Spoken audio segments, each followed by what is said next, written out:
Globalization, the flow of goods, services, people, and capital across borders, has boosted global prosperity and helped emerging markets rise in recent decades. After the 2007 to 2008 financial crisis, the globalized economy faced political reaction, trade wars, and protectionism due to the altering global economic balance of power.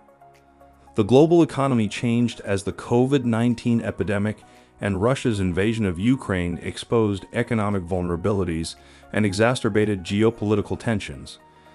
This has reorganized global trade and investment around security and resilience rather than efficiency. To reduce risks and grasp opportunities in this globalization reset, company plans must consider new economic and geopolitical realities. After the Cold War ended in 1991, liberal economic policies accelerated globalization, transforming the global economy, especially with the growth of emerging economies like China. Economic multipolarity reduced advanced industrial economies. G7's GDP share from 66% in 1992 to 44% in 2022. Meanwhile, the BRICS climbed from 7% to 26%. This shifting balance of global economic power has put pressure on G7-led global economic organizations like the IMF and WTO, which have supported globalization. Emerging alternative organizations in BRICS countries in their 2024 decision to recruit additional members have emphasized strategic competition around the global economic order, in addition to increased geopolitical tensions between the US and China.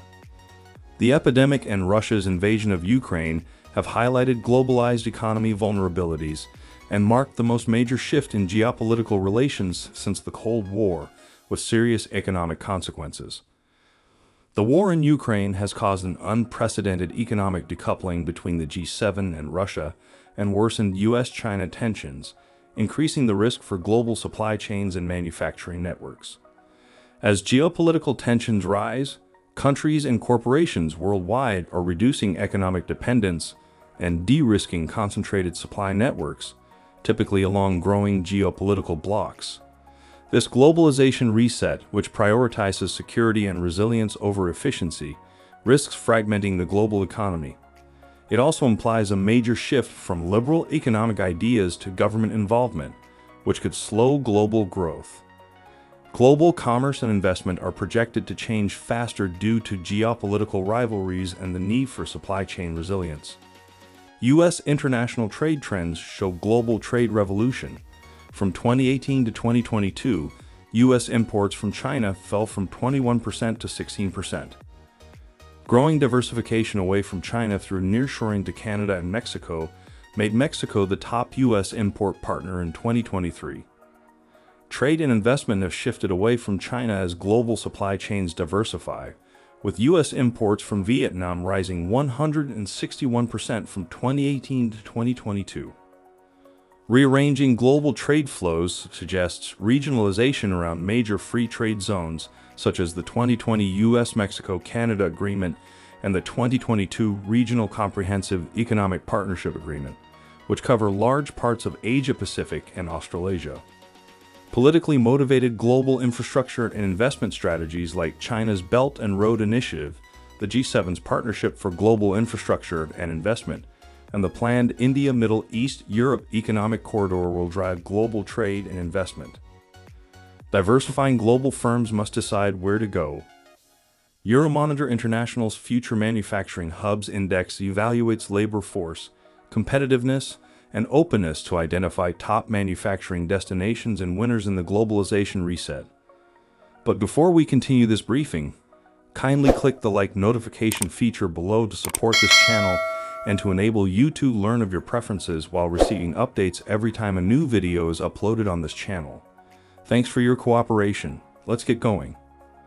Due to global population aging, corporations must consider the workforce when investing. An abundant, skilled, and youthful workforce meets companies' demand for skilled workers and sustains the domestic consumer market, as working-age populations are the main spenders. Production costs have driven investment decisions. Competitive labor costs, infrastructural quality, and productivity growth will continue to attract foreign investment. Investment and production relocation decisions also depend on market openness, including global trade integration and business and trading freedom. Investors or exporters prefer business-friendly economies and trade policies. Many Asian countries, especially Vietnam, India, and Indonesia, are well positioned to become new manufacturing and export hubs. As globalization resets, many Asia-Pacific countries, particularly Vietnam, India, and Indonesia, are well positioned to prosper and become new manufacturing and export hubs. International trade and investment have faced increased limitations and disincentives, but deglobalization is improbable. Companies continue to pursue growth, efficiency advantages, and supply access through global production networks in foreign markets, including trade and investment reallocation.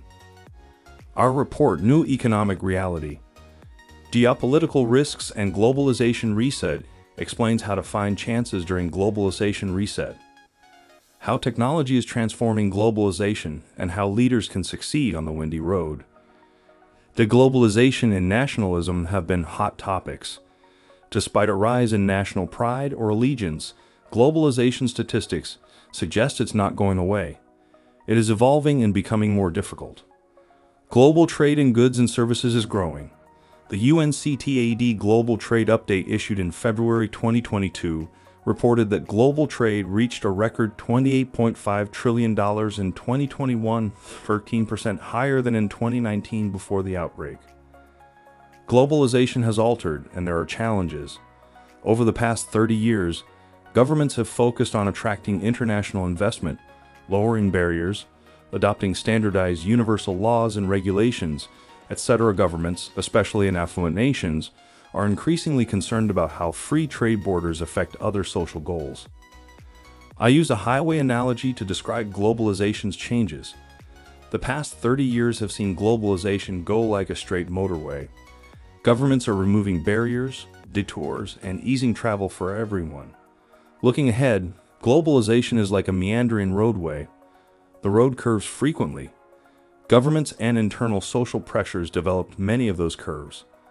The car on this route represents technology, which is accelerating. Drivers of curving highways know that if they move too fast and miss the bend, they'll crash. There we are in a fast car on a winding route the government is no longer paving. Companies and CEOs will drive off the road if they don't know the road. Multinational companies must comprehend and negotiate globalization's new realities. Digital technologies will accelerate globalization. Technology facilitates communication, extension, and networking, but it does not deepen relationships. Executives and global managers must create business culture and build trust with individuals worldwide. Over Zoom, we all understand the challenges of that duty after the pandemic. Technology is also expanding the class divide and causing inequalities in society. Governments care more about global trade's non-economic effects. Political issues, sustainability, divided society, and income inequality are their priorities. People are growing more attached to their identity, nationality, society, and culture as globalization grows. This might cause defensiveness, worry, and rage, making it difficult. As globalization grows, expands, and evolves, leaders must comprehend these new realities that are making it more complicated and develop the proper attitude and abilities to navigate the twisting road ahead. What can leaders do? Globalization increases workplace variety of thought and activity, regardless of race, nationality, or employer. That makes most people uneasy and apprehensive of their behavior. Fortunately, leaders, managers, and students can develop a global perspective and prosper in a global world. Keep these in mind. Be aware of foreign cultures, values, and customs. The company's workforce will include people from numerous states, nationalities, and backgrounds. Colleagues will have different perspectives on how things should be done. Being aware and compassionate to diverse viewpoints is crucial, even if you disagree. It will promote inclusivity. Use foreign country information to be more sensitive, empathic, communicative, and professional and personable. The Najafi Global Mindset Institute at Thunderbird School of Global Management is creating a dashboard with data from over 100 countries. This will allow Thunderbirds to learn everything they need to know about a county they work in or with on one site. Assess your global attitude, strengths, and growth areas. The Global Mindset Inventory is a top global leader exam. Psychological, social, and intellectual components are examined historically. It is being updated to include digital thinking traits. The new Worldwide Digital Mindset Inventory, GDMI, assesses an individual's worldwide digital success potential. Anyone can take the evaluation to analyze their performance, identify areas for improvement, and acquire growth methods. Understand tech's pros and cons. Technology powers much of our work. It drives globalization and connectedness. Technology makes it harder to create ties, and not everyone has access to it. These constraints should be considered when talking and forming connections with coworkers online. Understand others. Many older people moan about millennials and younger people about boomers. Instead of whining, attempt to comprehend their perspective, values, and motivations. Understanding others helps you work with varied ages, genders, cultures, nations, and personalities. Be comfortable being uncomfortable. Diversity has a negative meaning in synonyms like contrast, disagreement, discrepancy, disparity, unlikeness. People are most comfortable with likeness, hence diversity is uncomfortable. We must accept discomfort to overcome it. Knowing others are suffering helps too. Accept diversity instead of hiding it. Make it okay to talk about discomfort and encourage individuals to work through it. Globalization creates market, talent, and growth prospects for companies, but they're also realizing the journey is bumpier and more complex. More consideration, sensitivity, and respect are needed. The Najafi Global Mindset Institute at Thunderbird School of Global Management prepares our students in other business schools, managers, and organizations to achieve their global goals while using technology effectively and mitigating negative effects. We want to help our clients and audiences grasp globalization and flourish with the right tools. That's where we wrap things up for the time being. Thanks for watching. See you in the next video.